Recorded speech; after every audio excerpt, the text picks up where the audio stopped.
Hello, great minds. It's Paul Johnson here, and I'm so excited to have my leader here with me. Is someone excited here? Yes, I know you are. Yes, I want us to talk about this because you see, so many persons have been doing what is not really good when it comes to investment. They don't know how to invest. When it comes to investment, they are confused and they are feeling like it's probably for the rich. My name is Daniel Innocent, and I'm so glad to be on your screen this time. And I hope you will gain value from this short video. Of God course, bless you. the first question I have here for you is the difference between investment and savings. Yes, I think they will need to know it. Okay. Are you asking if there's difference or? Yes, Okay. I'm asking if there is difference because some people are confused, are Okay. interpreting savings to be investment and like that. Okay. Once again, I'm glad to be on your screen, and the question is very very important, and I'm happy that we're talking about it this time. Is there a difference between savings and investment? The answer for me is yes. There's a huge difference between savings and investment. First of all, we need to define the terms. We need to actually know the meaning of these two terms, savings and investment. And savings, for me, is money set aside for emergency use or for urgency.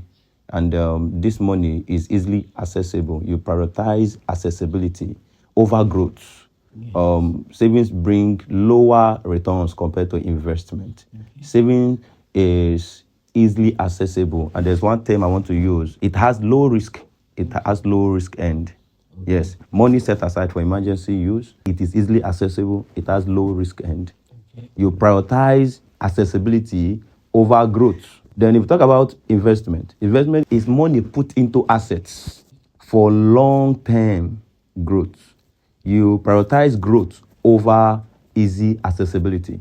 Investment, it is highly risky, which most of you don't want to hear. It is highly risky because it stays more than 1 year. Why? Because it's a long-term process. Why savings deals with short-term, which is less than 1 year. So you prioritize growth over accessibility. So with this explanation, you can tell that there's a difference between savings and what? Investment. Thank you.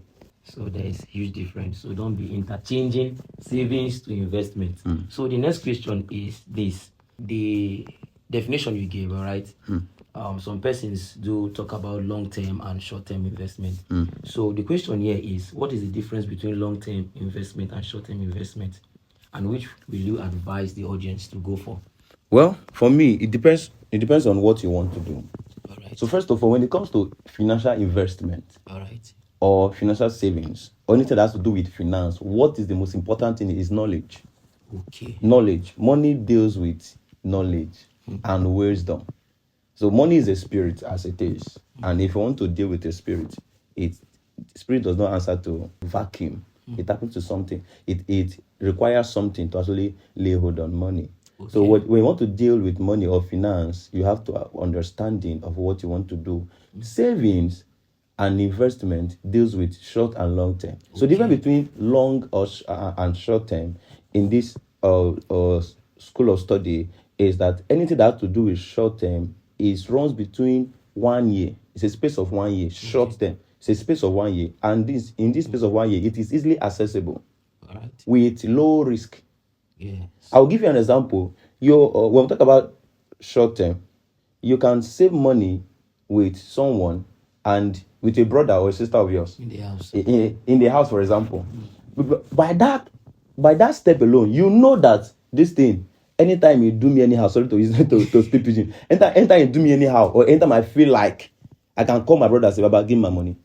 You can't shoot me. You give me my money. But if I put that money in an asset, for example, and buy bonds with the bank or stock, can I go to the bank and say, my mother is dying, my father is dying, liquidate my assets?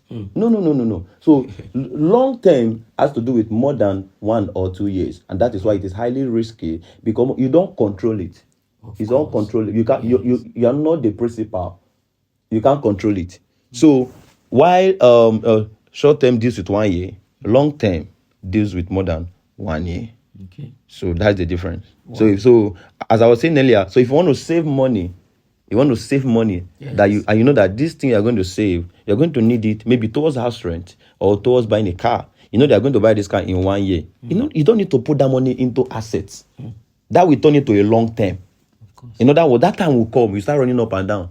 You want the bank to answer you. You want the people that you invested with to answer you, and they have put your money into something. Let's say you invest into agriculture. They started farming already, and you say you want your money. How can they liquidate rice when rice is not done producing? Yes, No. cannot. So long term and short term Wow. is something that we need to look into critically when we want to put our money into something. Do I need it within 1 year? It is short term. Do I need it to run more than 1 or 2 years? It is what? Long term. Thank you. Yes, when you were saying this, right? I remember when we were much younger, right? When we do save money inside, we call it konlo. Yes. Some will say Yes. saving box. Yes, saving box. All right. You Yes. are the custodian of that box. Anytime Yes. you need money, you can go and break it at any time. So you're right. Even when you give it to your mother, Yeah, you say, "Mommy, I need my need kolo," and you break it. It's you wood break now. it. It's not iron. Yes. Even if it's iron, you can melt it. Yes. So and most of us call it investment, and that is savings. We call it saving boss, so we are even right. It's saving boss. Actually. Thank you very much for that. Thank you. Thank you so much. I think it is more glaring and clear now. So the next question is this. I love the way you are hitting the question so sharp. Yes, the next question is, people do say that saving is for the poor and investing is for the rich. Do you believe in this school of thought? No, I don't believe in that. Wow. I don't believe in that. These two terms, one is not meant for the other. Okay. And most times we have left investment for the rich. And that's why I said that knowledge is highly important when it comes to finance. You don't need too much to invest into stock in the bank or bonds in the bank. You don't need too much. With your data money, do you know that you can invest into stocks with the bank or bonds? There are a lot of money that you have spent on gadgets, for example, phones that you can use to buy land Of course. in one village. There are a lot of money that you have spent over things that you can use to farm, for example. All these things I've said now, is it spelled out in the constitution that it's meant for the rich? It is not. No. So is everything has to do with mindset. Exactly. So saving, the reason why we say saving is for the poor is because the poor most times don't have what it takes to leave money to work for a long time. Yes. Why the rich has what it takes to leave money to work for them. For a long Mind time. you, something I forgot earlier is that investment is you putting your money into asset to work for you. Even while you are sleeping, your money is working for you. Saving is you locking your money. What happens to come and use What we do most time with the bank, I know the banking system don't like to hear this, but what we do most time with the bank is that we enrich the bank. When you put your money into the bank uses it to invest. invest? So the poor loves pausing scheme. I don't know. Okay, I don't know if we should talk about that now We are or no. coming there very Okay, we are soon. coming We are coming there. there So very the rich and the poor, we all have equal rights toward savings and investment. It all boils down to what you understand about these two terms. Okay. Yes. Wow. So I don't believe in that school of thought that investment is for the rich and saving is for the poor. If you continue with that, you can never be rich. You can never be rich. The poor want it quick. Why the rich have this patience to work. And this is what is killing the Nigerian youths when it comes to business. Exactly. You want to do business that you start eating gain the moment you start. That's But why in the developed world, they invest time and years to set up something that can stand the test of time. Exactly. That's why we love Ponzi scheme. I don't know, I'm coming over and over, but like you hit it very slowly. The word mindset is what just caught my attention. It all boils down to mindset. So those feeling or thinking that it's for the poor or investment is for the poor, they will accept that faith that way. All right. And those that are saying it's for the rich, they will accept the faith that way. Exactly. Yeah. Thank you very much for that. You're welcome. All right. You were talking about risk, the risk of investment, right? So we are coming to the question now. Some people believe that investment is risky because they have lost their money on several occasions. So they feel like since it's 100% risky, why should they do it? Wrong investment can mess you up at any time. That is why we have professionals that have to be consulted when it comes to investment. Okay. What do you want to invest into? There are people that they are professionals that are trained, Okay. that can study the trees, they can study the line of action, they can study the platform. Alright. They have studied, in fact, they have studied over the years. They can tell you, put it here or put it here. For example, you say forest is paying, there's money in forest, and you just wake up in the morning and you just throw your money into forest. Into forest. Forest will swallow it. But there are professionals that knows the way of the market, the way around the market. So that is why we talk about knowledge and also mindset. Exactly. So for me, investment, as I said, is highly risky. But you need to invest where you understand most, with product that you understand most. There's a saying that the higher the risk, the higher the dough. I mean, the higher the risk, the higher the money. Yeah, the money. So the risk, for example, Dangote today can put his money, $2 billion US, into something. A poor man will say, Jesus, how will you just throw that kind of money into that? What if it not come out? But if that thing comes out, he'll be times 10 a billionaire, richer than what he is today. But what if he did not put that money into that? You're right. So investment is all about risk. Don't be tired of investing. Investment, as much as we say it is risky, it is the way of the rich. Thank you very much for that. All right. Quickly, the next question is this, and I'm very sure the audience are so eager to hear this. We want you to tell us the major financial decision that you've made that changed, that changed some things for you when it comes to finance. Okay, I know there are people that would want to hear what I was saying concerning this. There's nothing different that I've done that I've not been doing. You listening to me. The difference between you and me is consistency in doing what we believe will work for us. Exactly. So don't give up. I've done a lot of stuff where the money went. A lot of Ponzi scheme thinking that they were investment because of lack of knowledge.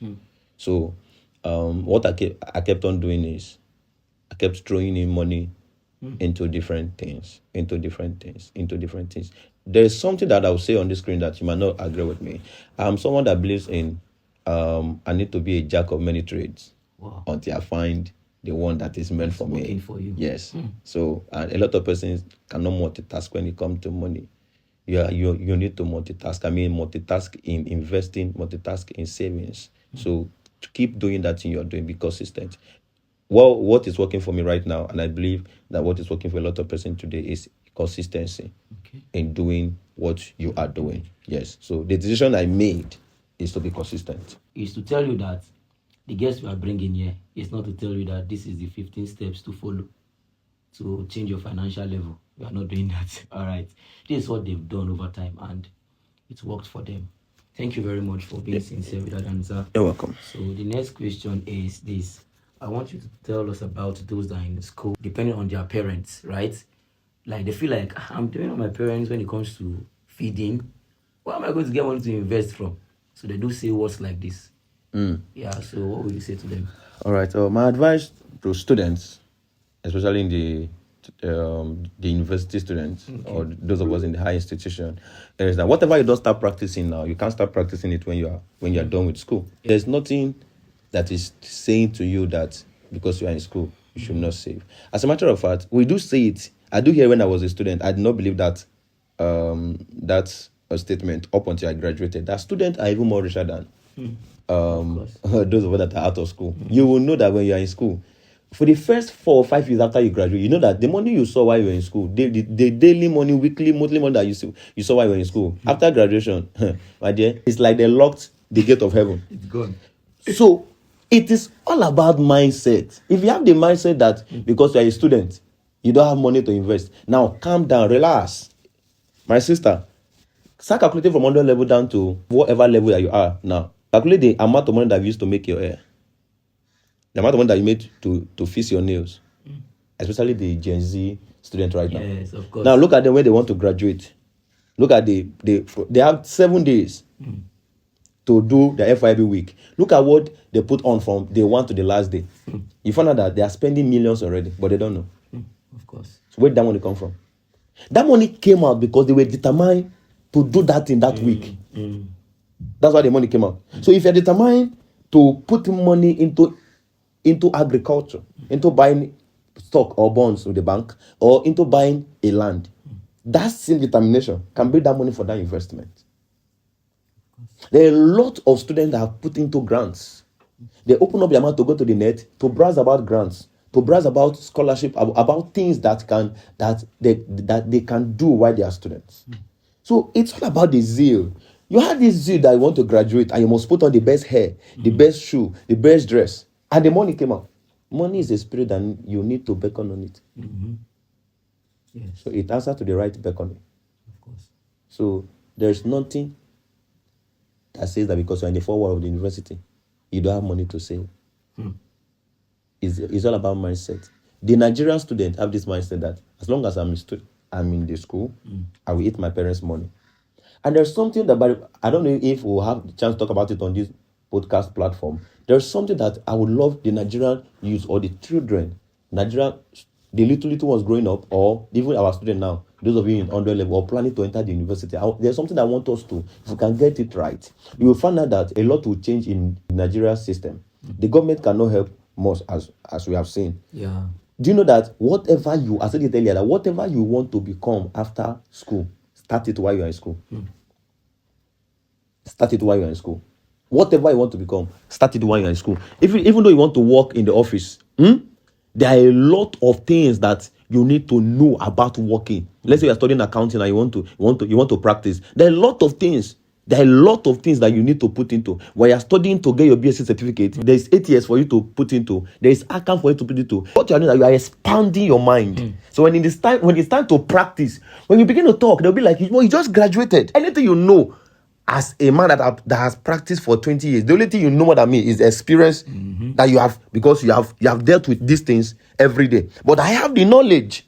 So which means while you are talking, nothing is strange. Nothing is new. But you are just in the school. You go to class in the morning, you come back. Mind you, what the lecturers are teaching you are things that they've taught even those of our fathers that graduated 20 years ago. It's the same topic they are teaching you. The same outline, the same topic, the same introduction. So, but why the world is revolving every day, things are changing every day. What are you doing to brace up? You want to do business when I graduate. Now relax. So the world is paused waiting for you when you graduate. No. Whatever you want to do, whatever you want to be, start it now. I think we'll stop here so that we'll not go out of alignment. You are right. Actually, this is our last question, but thank Okay. you very much for eating this very well, because those in school, all right, they're taking advantage of the saying that they're in school. Taking advantage of the situation. Of the situation around, but then it's not true. Yes. Because as you said, if they are well determined to get expensive shoe, worth 50k, 100k, when it's your sign out period, but you don't have money to invest, that means it's mindset. When they want to use the biggest phone, they do whatever they need to do to get a phone. When our government says that the youths are lazy, Yes. it is true. Of course. Nigerian youths are actually lazy. Yeah, right. All right, this is the last question, and it's actually the difference between investment and Ponzi scheme. All right, and you just share with us your little experience on Ponzi scheme, because I'm feeling like Nigerians are not learning yet. They are still falling into this Ponzi scheme stuff. Because my mom called me 2 months ago and she was like, Paul, people came to our place, so they came and they were like, they want to start one investment that if you just put your 100,000 like this, you get 500 in 3 days. Okay. And I was like, who are these people? They came to the church and they persuaded almost everybody in our church. What? All right. So many people had to just put their money and all of that. And this is how they started lamenting after everything. After MMN and other ones are not still learning. So what's the difference? And what's your experience on this? And what's your advice? Well, investment and Ponzi scheme, they are not in the same line at all. They are not in the same line. As we said earlier, investment is a long-term process. Okay. Though it's highly risky, but higher return. Yeah. It's not easily accessible. So can we compare that to Ponzi scheme? No, because investment takes process. When it lasts for more than 1 to 2, 3 years above, is now investment. Okay. Ponzi scheme, let me say it the way you understand it. You that are listening to this thing, you have the same mindset with me. I know you understand what I'm talking about Yes. right now, about Ponzi scheme. It's sharp, put in sharp money, sharp cash out. Bet Naija. Put 100 naira to get 300 naira. And it is because it is selling in Nigeria today because they those of them that are doing it, they understood our kind of mindset. We want it quick. Quick, very fast. So when you are anxious to get money, to make money quick, you will not even know when it is Ponzi scheme that is coming before you, or savings or investment. Because there's this excitement that comes when they say, put 100,000 to get 400,000. Say, Jesus. Just like that. How many days? 3 days, 2 days. There's something, first of all, you need to sit down and ask yourself, what can I do what is multiplying this money? Before they even scam you need to even ask yourself, what is multiplying this money? If you can't answer that question, then you tell yourself that it is not possible. I did MMM. I did a lot of things, and I don't know how people are still falling into it. As for right now, today, I know what is Ponzi scheme, and I know I cannot do Ponzi scheme. These things happened when they came in earlier, 2015, 16, 17, and we all fell victim of it. A lot of persons were even made rich from MMM, yes, and a lot of persons lost woefully. So anything that you cannot understand how the process works, you don't know the back end, it's Ponzi scheme. Sharp money, and that is what is pushing our youths, our young ones, into internet fraud. Exactly. Yahoo. You're right. And because Nigerians or our youths, we lack patience to let money grow. So what we think is investment is Ponzi scheme. And a lot of persons have become poorer every day because like what you just shared with me now. How can you come to church? And say putting money to what? Whatever they don't know. You can't even define it. You know why they can easily do that? Is that when they come to that church and they say, okay, we want you to put 100,000 into rice farming this year. We'll give you 10%. You get your capital and you get the 10% back. When they sit down to calculate the 10% of 100,000 and how long it will take for them to come back, they will say they're not doing. Of course. Yes. But when I say, just 2 days, just 3 days, bam, we are happy to do it. So Ponzi scheme and investment are two different parallel lines that don't have the same end joint. So I am advising that we take our eyes away from what? From Ponzi scheme and focus on investing. Let it grow. Let your money grow for you. While you are sleeping, it is grow for you. It is the higher the inputs, the higher the returns. That's what something about investment. The higher the money, the higher the returns. But it grows. Let it grow. Be consistent with investment and savings. That is the only thing that can make one to be financially stable. Thank you very much for staying tuned. Thank you. Of course, if you stayed till this time, it means you are very consistent. Thank you. Thank you. So I will leave a bit made to talk about your gadgets. Yeah. Okay. Okay. All right. Yeah, I want to talk about this very man staying here. All right. If you want to get any of your gadgets, make sure it's from Danitech Global. We're having our location at Ayimba, Kogi State. All right. And also Abuja. We're not in Abuja. We are not in Abuja. We are in Banes, Abuja. All right. So do well to reach out to get your gadget from Danitech Global. Apostle. Thank you very much. God bless you. We love you.